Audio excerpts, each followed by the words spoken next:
India में हर थोड़े समय बाद कोई ना कोई स्टेट कहती है कि इसको भी तोड़ दिया जाए। बात कर रहा हूँ मैं उत्तराखंड कैसे बना उत्तर प्रदेश को तोड़कर, पंजाब से टूटकर हिमाचल हरियाणा बने, मध्य प्रदेश से टूटकर छत्तीसगढ़ बना, आंध्र प्रदेश से टूटकर तेलंगाना बना और अभी भी हाल फिलहाल में बिहार को तोड़कर मिथिलांचल की बहुत बड़ी डिमांड आई है। ऐसे में अब नागालैंड है एक स्टेट, आपको पता है नॉर्थ ईस्ट का एक स्टेट है, बहुत छोटा सा स्टेट है। आपको पता है वहाँ के 6 जिलों में इस बार जब लोकसभा के इलेक्शन हुए जिसमें प्रधानमंत्री नरेंद्र मोदी की बहुत बड़ी जीत हुई, उस इलेक्शंस में उन 6 जिलों में इलेक्शन करे ही नहीं गए, लोगों ने वोट ही नहीं डाला, क्योंकि उनकी एक डिमांड है, उनकी डिमांड है कि हमें एक अलग से स्टेट चाहिए। उनका कहना है कि हमारी ज्योग्राफिकल लोकेशन की वजह से हमारे तक डेवलपमेंट नहीं आ रही है प्रॉपरली, जो बाकी पूरे भारत में और नागालैंड स्टेट में हो रही है।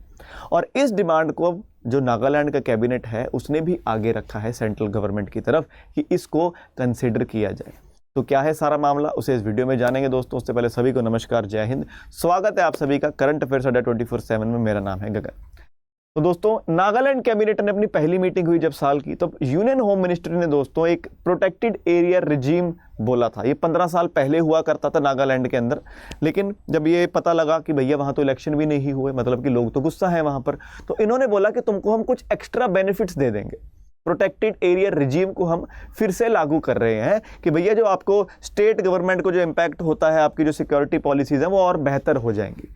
लेकिन नागालैंड की गवर्नमेंट ने उसको सिरे से खारिज कर दिया कि हमको अब कोई प्रोटेक्टेड एरिया रिजीम नहीं चाहिए। हम एक प्रपोजल भेज रहे हैं, हमारे कुछ जिले हैं, हमारे कुछ 6 ईस्टर्न जिले हैं जिन्हें एक अलग से स्टेट चाहिए, उनको अपना एक काउंसिल चाहिए ताकि डेवलपमेंट अच्छे से हो सके।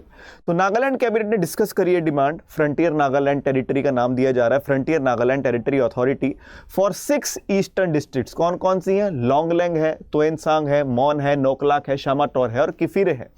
इन 6 जिलों को 6 ईस्टर्न जिले with ENPO advocating for autonomy due to neglect ahead of tri party talks on January 15, 2025। बोला कि ये जो 6 जिले हैं इनको तो आप कह रहे इग्नोर ही कर रहे हो, और यही 6 जिले थे दोस्तों जहां पर वोट्स ही नहीं डली थी।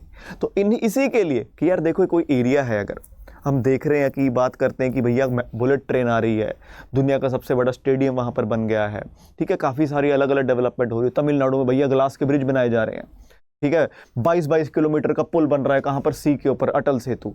लेकिन नागालैंड वाले देखते हैं हम तो अभी भी बहुत बैकवर्ड रह गए हैं, हमारे यहाँ तो लाइट भी नहीं आ रही ढंग से। तो उनके दिमाग में तो आएगा ना कि अब कुछ ना कुछ भेदभाव तो हो रहा है। तो Nagaland located in the north east of India, 16 अलग अलग ट्राइब्स हैं वहाँ पर, और डेवलपमेंट इश्यूज बहुत ज़्यादा हैं। सिर्फ नागालैंड में नहीं है, पूरे नॉर्थ ईस्टर्न इंडिया में है। जैसे ही आप वेस्ट बंगाल से उधर जाते हो, असम, अरुणाचल प्रदेश, नागालैंड, मणिपुर, मिजोरम, त्रिपुरा, सब कुछ दोस्तों बहुत ज़्यादा अंडर डेवलप्ड है। और ये इन लोगों का कहना है कि हम तो अंडर डेवलप्ड में अंदर भी अंडर डेवलप्ड हैं। चाहे वो पढ़ाई लिखाई की बात हो, इंफ्रास्ट्रक्चर की बात हो, चाहे हेल्थ केयर की बात हो, हर मामले में हम पीछे हैं।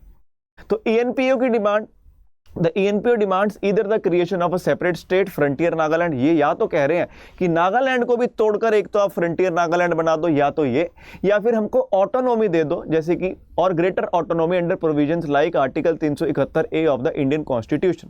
तो आर्टिकल 371A कुछ एरियाज को दोस्तों अलग से प्रेफरेंस देता है, उनको ऑटोनॉमी देता है। तो इनका कहना है या तो जिला हमारा एक स्टेट ही बना दो, एक अलग राज्य बना दो, या फिर आर्टिकल 371A के अंडर हमें थोड़ी और ऑटोनॉमी दे दो, हमें थोड़े और हक दे दो, हमें थोड़े और चीज़ें कर लो जिससे कि हम अपने लिए कर सके कुछ।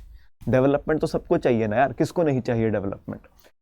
तो शुरुआत अभी नहीं हुई, बहुत पहले से हो रही है। We demand frontier Nagaland. तो 2010 ENPO ने फॉर्मली रेज करी डिमांड कि भैया हमको फ्रंटियर नागालैंड चाहिए। 2012 में ENPO ने बॉयकॉट किए नागालैंड के असेंबली इलेक्शंस की, भैया हमको दो, मजाक समझ रहे हो तुम। 2022 में इन्होंने बातचीत करी इंडियन गवर्नमेंट, लेकिन उन्होंने कुछ बात ही नहीं करी और इंडियन गवर्नमेंट ने रिजेक्ट कर दिया, कोई सेपरेट स्टेट वगैरह कुछ नहीं होगी, ऑटोनॉमी तुमको दी जा सकती है। लेकिन उसके बाद बातें भूल गए सेंट्रल गवर्नमेंट भी, इसलिए यहाँ पर वोट्स ही नहीं डली। कह रहे जो हमारी बात नहीं सुन रहे हम उनको सिलेक्ट क्यों करें। तो सड़कें की बैंड बजी पड़ी है, स्कूलों की बैंड बजी पड़ी है, हेल्थ केयर की पूछो ही मत। बहुत बुरे हाल है इस वक्त फ्रंटियर नागालैंड का जो एरिया है, जो ईस्टर्न जो 6 जिले हैं उनका। आर्ग्यूमेंट क्या है कि ऑटोनॉमी प्रोटेक्ट करेगा और प्रमोट करेगा हमारे जो यूनिक ट्रेडिशन है, हमारी जो लैंग्वेज है, हमारे जो कस्टम्स है इन ईस्टर्न नागालैंड के ट्राइब्स के, ये हम अपने आप हम बेहतर कर सकते हैं। बाहर से कोई बंदा आके नहीं कर सकता इस चीज़ को बेहतर। बात भी सही है। ऑटोनॉमिक सॉल्यूशन देखा जा रहा है कि भैया बहुत सालों से हमको आपने नेग्लेक्ट किया हुआ है। डेवलपमेंट कहां पर हो रही है? मेनलैंड इंडिया में हो रही है, हमारे तक तो पहुंचता ही नहीं है कोई। तुम 22 किलोमीटर का पुल बना दोगे समंदर के ऊपर, हमारे लिए तुमसे सड़कें नहीं बनती।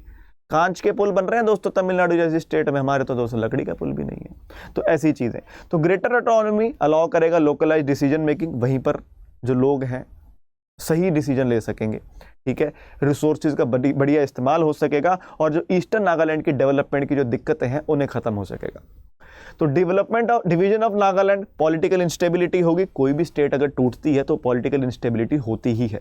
एडमिनिस्ट्रेटिव चैलेंजेस डेफिनेटली, क्योंकि अब अलग से सीएम चाहिए, अलग से गवर्नर चाहिए, सब कुछ अलग चीज़ें रही है। और and set a precedent for smaller demands in other region. अब इन छोटी छोटी चीज़ों के लिए अगर नागालैंड जैसी छोटी स्टेट को इन्होंने उसको भी तोड़ दिया तो यार अलग स्टेट्स भी बोलेंगी यार कि हमें भी नहीं कुछ कमी मिल रही है, हमें भी कुछ कमी मिल रही है, हमें भी कुछ कमी मिल रही है। कल वेस्टर्न यूपी वाले बोलेंगे कि भैया हमको भी अलग दे दो, बिहार तो बोल ही रहा है मिथिलांचल दे दो। तो ये बहुत दिक्कतें हैं हमारी सेंट्रल गवर्नमेंट के सामने। बाकी लेट्स सी क्या होता है। तो वे फॉरवर्ड क्या हो सकता है कि जो लोकल गवर्नमेंट है उसको ही स्ट्रेंथन किया जाए और बढ़िया तरीके से इनको फंड्स दिए जाए। क्या करेगा इतनी सी स्टेट का यार, और वो भी बॉर्डर स्टेट होगी है। कितना खतरनाक है, एक बॉर्डर स्टेट होगी, म्यांमार से लगता बॉर्डर होगा। प्रॉपर ऑटोनॉमी दी जाए ईस्टर्न इंग्लैंड वालों की कि भैया अपनी आप जो डाइवर्सिटी आपकी ट्राइब्स है उसको बचाएं। और हाँ, सबसे बड़ी बात बातचीत होनी चाहिए सेंटर के बीच में, स्टेट के बीच में और लोकल लोगों के बीच में कि भैया क्या डेवलपमेंट कंसर्न्स है, क्या उस रीजन के कंसर्न्स है। तो लेट्स सी दोस्तों आगे फ्यूचर में क्या दिखता है। लेकिन division is not the answer obviously. Bihar पर बहुत बड़ी मिथिलांचल की डिमांड उठ रही है। पहले ही दोस्तों इंडिया बहुत सारे टुकड़ों में टूट चुका है। आंध्र प्रदेश से तेलंगाना बन गया, मध्य प्रदेश से छत्तीसगढ़ बन गया, पंजाब से हरियाणा हिमाचल बन गया, उत्तर प्रदेश से उत्तराखंड बन गया। अब आगे अगर नागालैंड जैसी छोटी स्टेट भी बोले कि हमको भी तोड़ दो तो आगे तो देख लो अब फिर बड़ी स्टेट्स क्या ही करेंगी। ऐसी और इंपॉर्टेंट वीडियोज़ के लिए दोस्तों चैनल के साथ जुड़े रहिए। This is me Gagandeep Singh signing off. Bye bye.